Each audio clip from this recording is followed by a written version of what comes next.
Have you ever felt like you're following a script for your own life? You know, a story that's been handed to you, complete with a clear beginning, a really tough middle, and then that triumphant happy ever after ending?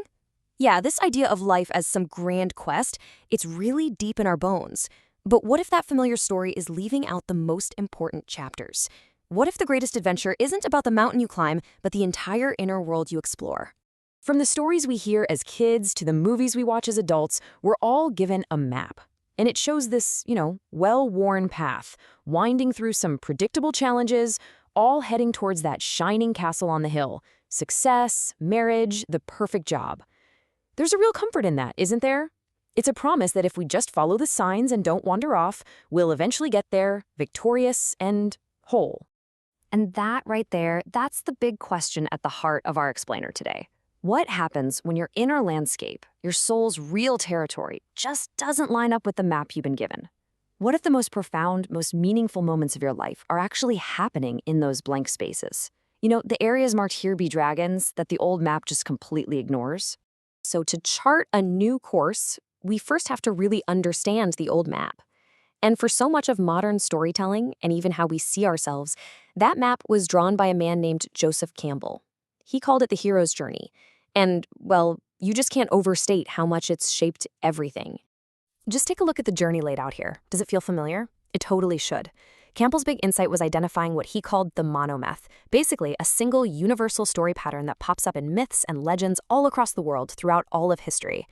The beats are almost always the same. Some ordinary person gets called to an extraordinary adventure, they face trials, meet mentors, have to sacrifice something important, and in the end, they return home, but they're changed, bringing back some kind of gift or wisdom for everyone else. Right, and once you see this pattern, you start to see it absolutely everywhere.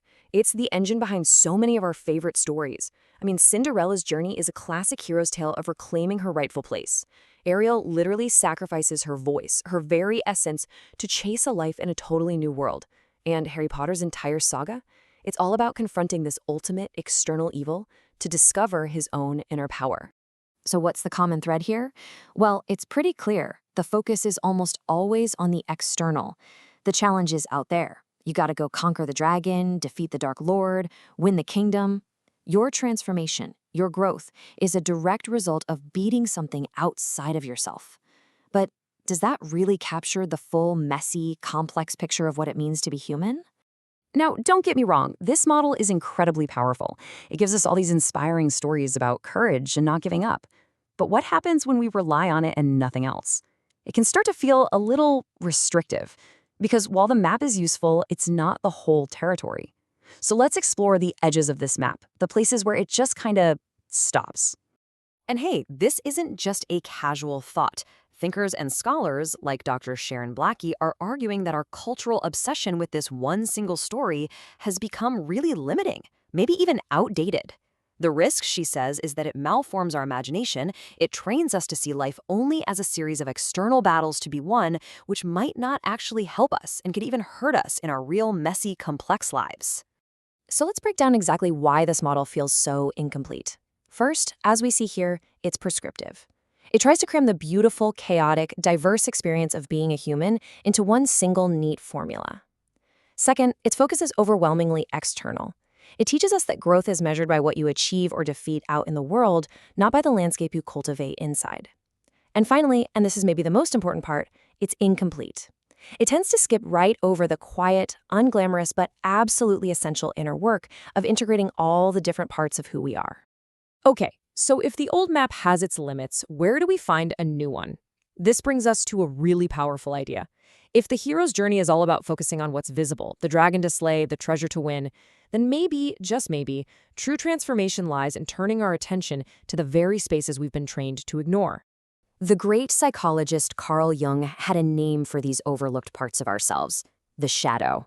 Okay, and this is super important. This isn't about evil or bad things. The shadow is simply the storage unit for everything we've pushed away or suppressed to fit in. Yeah, it could be your anger or your fear, but it could also be your wild creativity, your deep sensitivity, or your weird sense of humor. Any part of you that didn't fit into the neat little heroic box society wanted. And this slide, wow, this is such a fantastic way to get this idea. Think about the basketball legend Michael Jordan. His genius wasn't just his skill with the ball. It was his mastery of what designers call negative space, the empty parts of the court between the players. Where everybody else saw nothing, he saw openings, opportunities, pathways. Your shadow is your own personal negative space. And it's not empty. It is filled with untapped energy and potential. And right here, this is the game changer. This is the absolute core shift in perspective. The old hero's journey teaches us to see our fear, our grief, or failures as obstacles on the path, rocks we have to climb over or smash. But this new path reframes them completely. It suggests they are not obstacles at all. They are doorways. They're invitations to go deeper, not just to plow forward. So if this is a new path, what do we call it? Let's call it the path of integration, or maybe the post-heroic path. And that word post is really important. This isn't about rejecting the hero's journey. Not at all.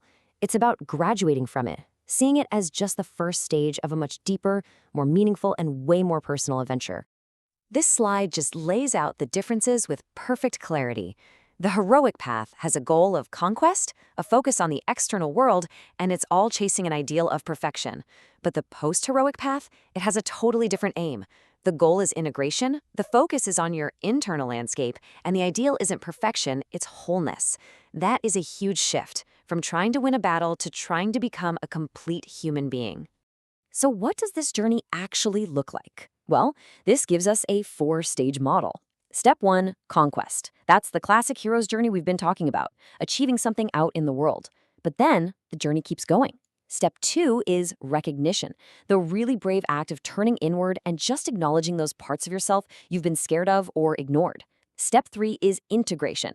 This is the creative work of weaving those shadow parts back into who you are. And finally, step 4 is wholeness. And this isn't a trophy you win or a finish line you cross. It's a whole new, ever-deepening way of living in the world. This new journey is really grounded in what some people call an Epimethean approach. Now, I know that might sound complicated, but it's actually pretty simple.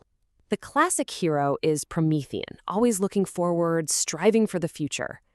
The Epimethean approach is about looking backward, or maybe looking within.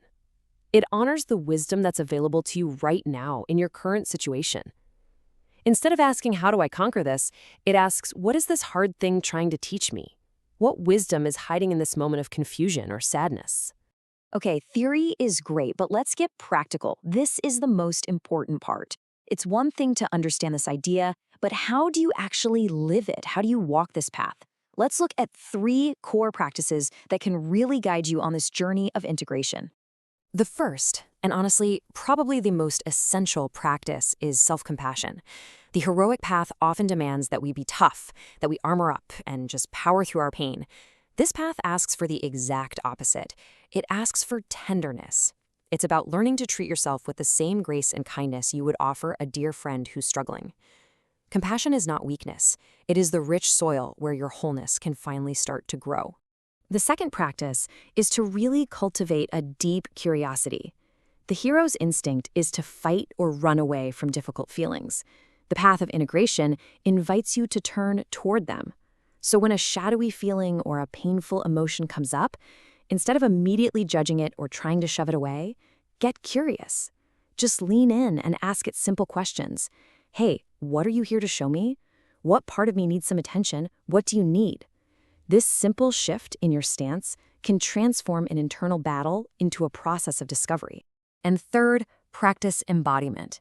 Look, this journey isn't just an intellectual exercise. It happens in your body. When you feel anxious, where do you feel it? Is it a tightness in your chest, a knot in your stomach? Embodiment just means paying attention to these physical sensations without judging them. It means grounding yourself in this moment through your breath. Your body has its own deep intelligence, and true wholeness is something you have to feel and live, not just analyze in your head. I absolutely love this quote because it offers such a freeing alternative to all the pressure of the hero's journey. You don't have to be some singular hero with one epic destiny. Instead, just picture yourself as a living mosaic, made up of countless different pieces, light and shadow, strength and vulnerability, joy and grief. It's not about having perfect pieces. It's about how all of them together create your unique and beautiful whole. And so, we land here at this final, powerful realization. Maybe the ultimate adventure isn't about going out into the world to conquer some distant kingdom after all.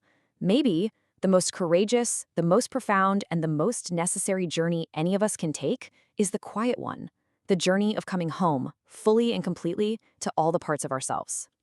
And so we leave you with this final personal question to carry with you.